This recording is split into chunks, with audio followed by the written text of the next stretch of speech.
Welcome to Ed Fluential Sports, where passion meets precision. As I'm your host, Ed, diving deep into the plays, players, and stories shaping the game. And today is finally my video of the top 10 players in the NBA at the moment.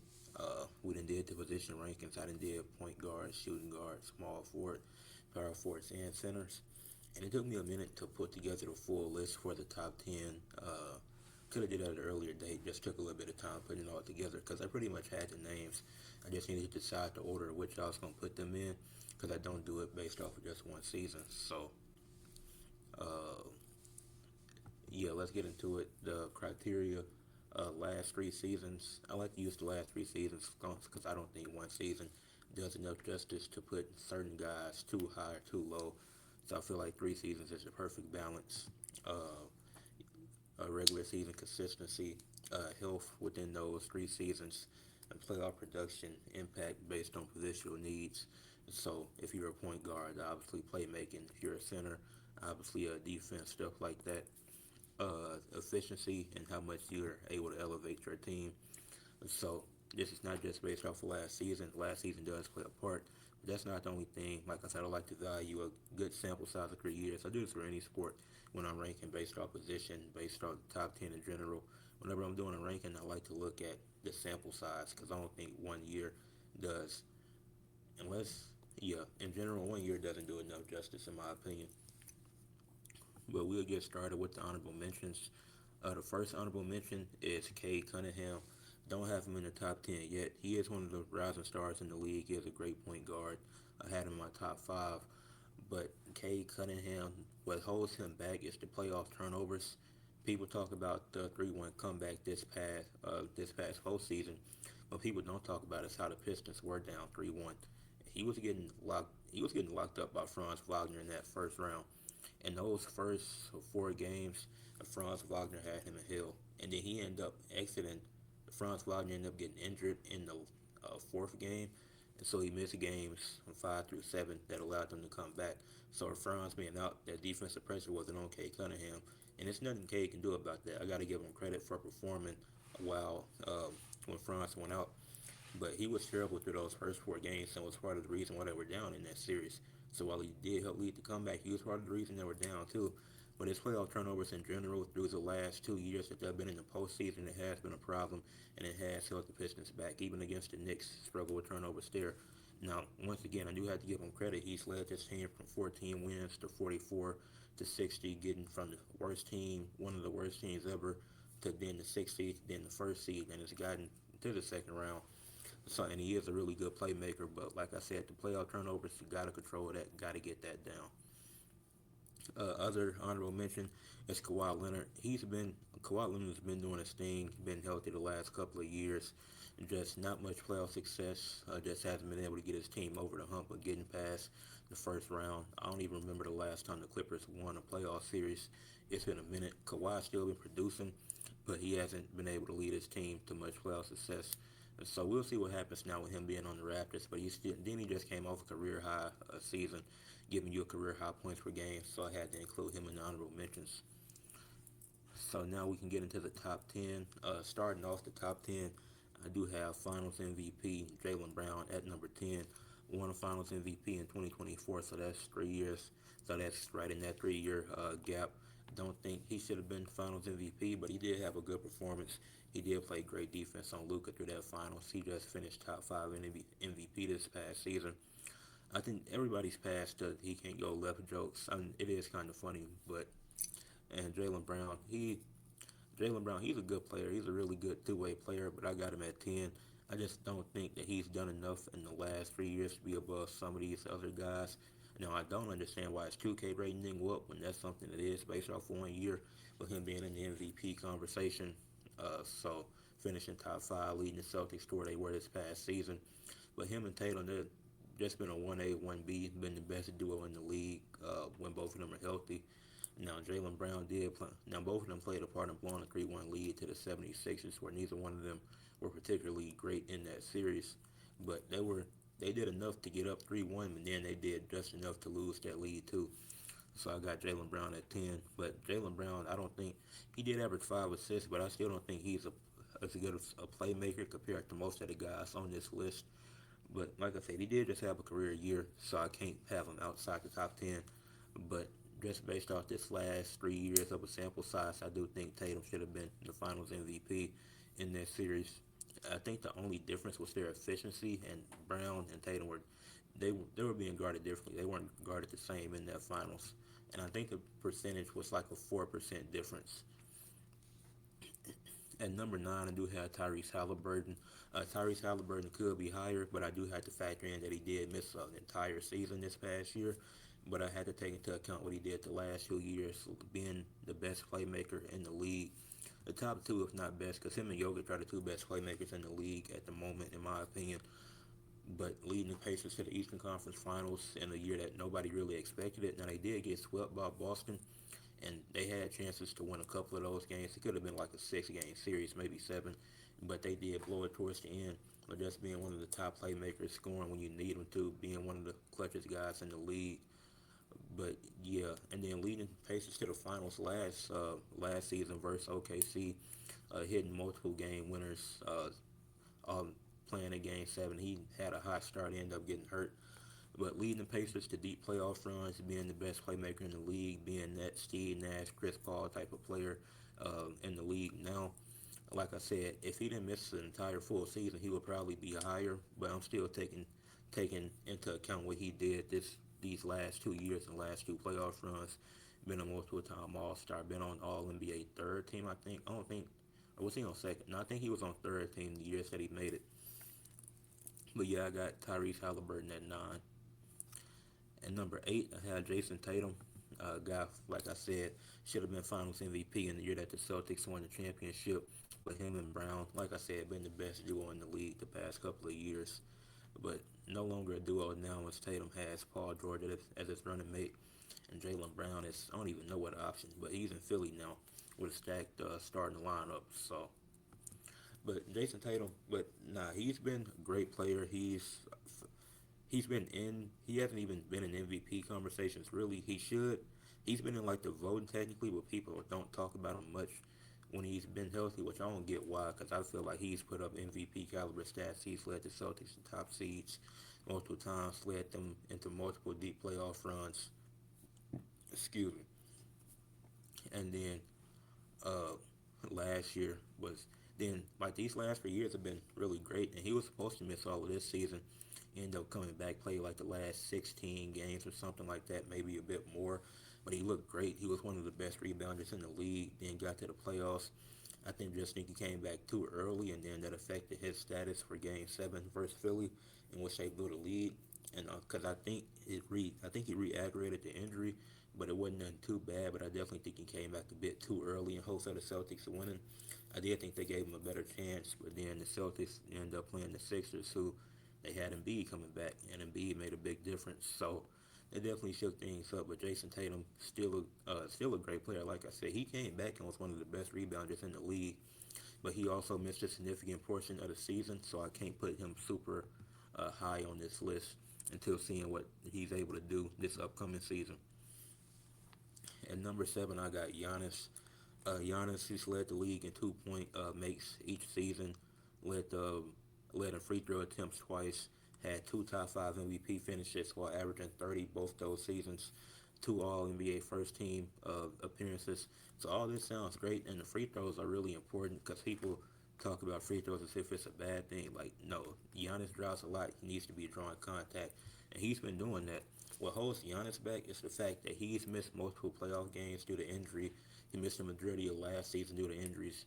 So I wouldn't say that he's injury prone yet, but he has been missing a significant portion of time in the playoffs, not being able to play in a series. Like even the last Pacers series they played, I don't think he played in that one at all. In the other one, he was like on and off the court. He was able to play, but he didn't make it through the whole series. So it's just been constant injuries the last few years that holds him back from still being top five. He's still a great defender. Don't get me wrong. He's still great at everything, and then he's developing a jump shot, which we'll see how that works out in Miami. Because I am excited for what him and Bam are going to do defensively. But the last few seasons, he's just been hurt. He just hasn't been available. So, well, not even the last few seasons, because two of those three he was available. but it's mainly just been when it comes to the playoffs. I can't evaluate his playoffs because he's either not there or he's not performing the same way he used to. Number six, I got Anthony Edwards. This one, Anthony Edwards also could have an argument for top five. I'm gonna be mad at anybody for putting him there. But in these last three seasons, he'd have been an All-Star three times, had two All-NBA appearances, has increased his points per game each year, been one of the best three-point shooters in the league, shooting 40%.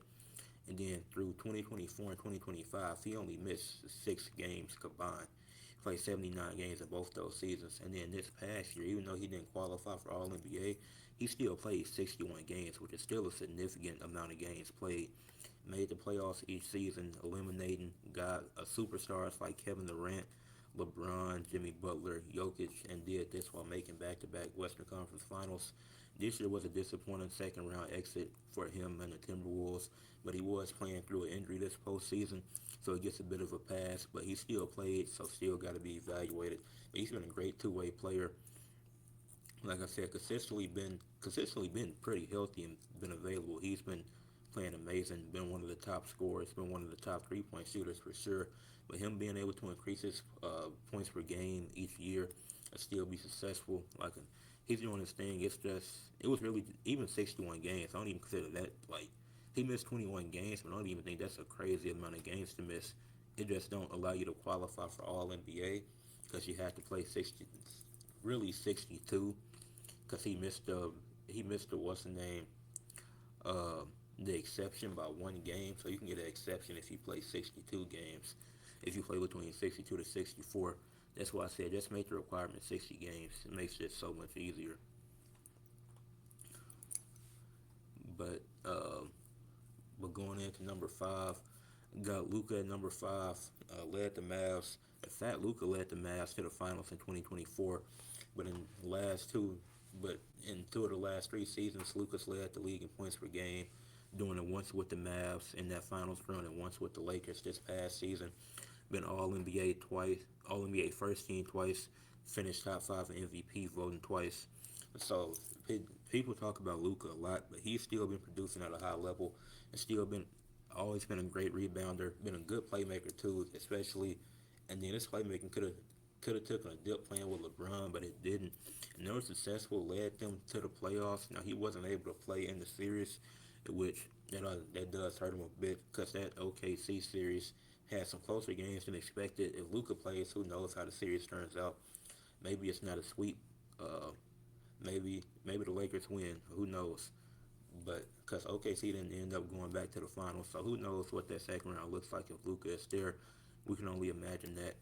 But the only negative on Luca's part is probably, like I said, missing the most recent playoff run due to injury and his efficiency. It's not his efficiency isn't the greatest, but he has been leading the league in scoring, and he has done that while leading the team to the finals as a first option, leading the Lakers to a top four seed this past season. And then now it's the Luca show once again. He's the first option. Well, he was the first option last year, even with LeBron there, because LeBron had missed a significant portion to start the season. So, and then Lucas also lost weight. He just needs to buy in defensively, and he showed flashes of playing good defense. He was not a terrible defender. That's allowed. Was he a good defender? No, but he did show flashes at time of just playing really solid defense. And if he can keep that up, the Lakers can be a top team again. So, Luca, his defense is when I say it's underrated. No, it's definitely not overrated. But I do think people talk about his defense. Call I think people lie about his defense. Both it goes both ways. But he's a solid. He can be a solid defender at times, but he's not amazing. So speaking of non amazing defenders, at number four I had Nikola Jokic. Uh, Nikola Jokic, he's averaged a triple double again. It's won MVP 2 years ago. Consistently winning 50 plus games with the Nuggets. Like I said, he's the best playmaker in the league. If not, like I said, I got him and Hallie 1 and 2, but I'm gonna get an edge to Jokic just since he played this last season.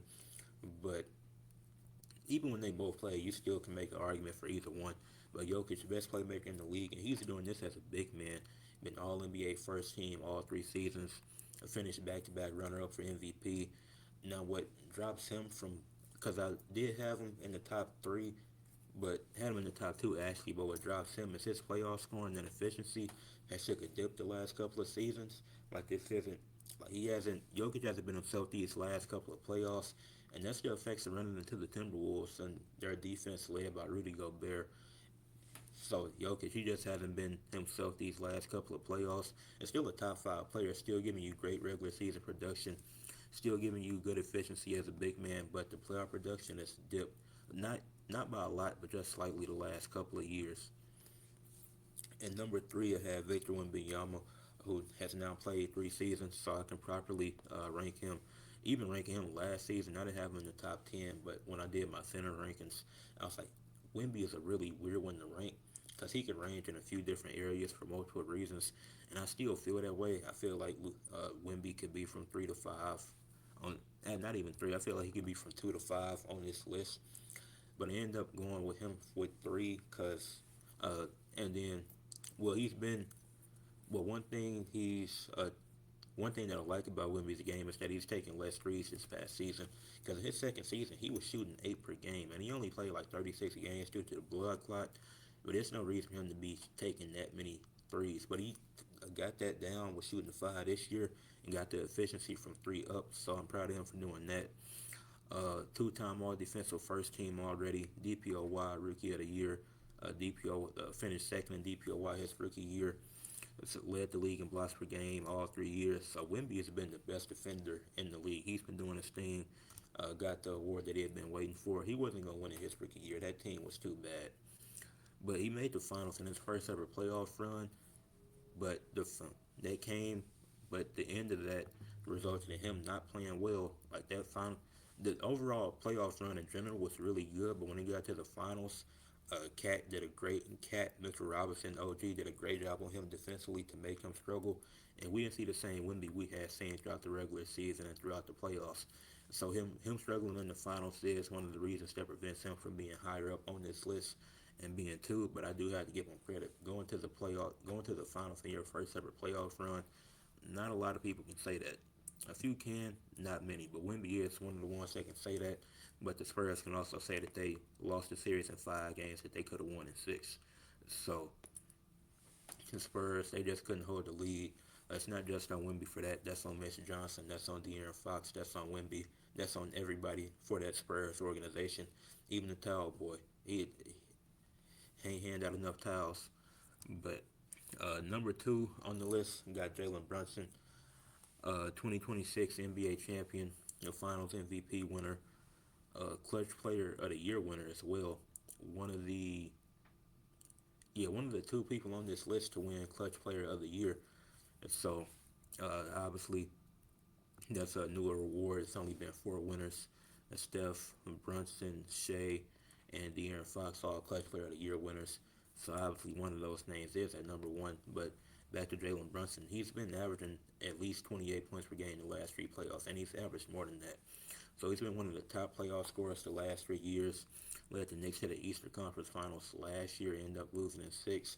Then this past season got back to the Eastern Conference Finals, helped them get over the edge. I think they swept the Cavs, and they ended up getting to the finals, had multiple comebacks, and Jalen Brunson rightfully won Finals MVP. He was the leading scorer. He was taking the most shots. Was it the most efficient? No, but as the star player, as the leading guard, he should be taking that many shots. And that's what allowed them to win because he did have that confidence. He's been All NBA second team twice. He's been healthy each season, playing 65 games or more. So, and then obviously a ring of Finals MVP that boosts you up. So Jalen Brunson, he's at number two for me. But at number one, I do still have Shea at number one. Uh, he's 17 blocks away from being from having the most blocks by a point guard all time. So that's really impressive. So he's going to get that this season. He only needs 17. He'll probably finish with way more than that this season. But he's 17 blocks away from having the most blocks as a point guard all time. So it shows you that he's a great two-way player. He's won back-to-back MVPs and finished top 3 straight years. So he was runner-up to Jokic in the year that Jokic won it. Then following that, he won back-to-back MVPs. It's led OKC to the first seed 3 straight years, winning 60-plus games each of those times, if I'm not mistaken. He's improved as a decision maker year by year. His assists per game has been around the same, but his decision maker has got His decision making has gotten better each year. You really have to watch the games to realize that he has become a better decision maker.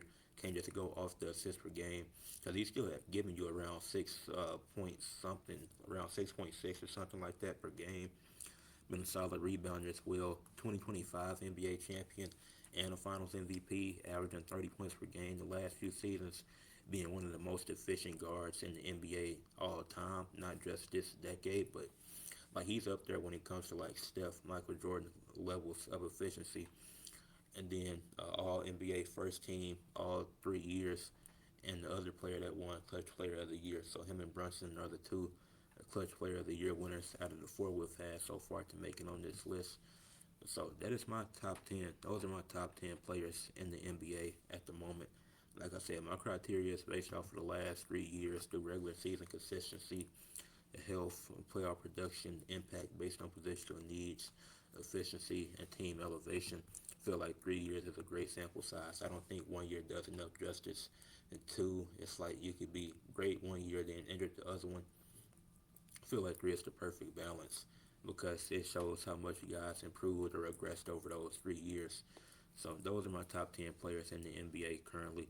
Make sure you leave a like, subscribe to this channel, comment your thoughts, and share for others to see.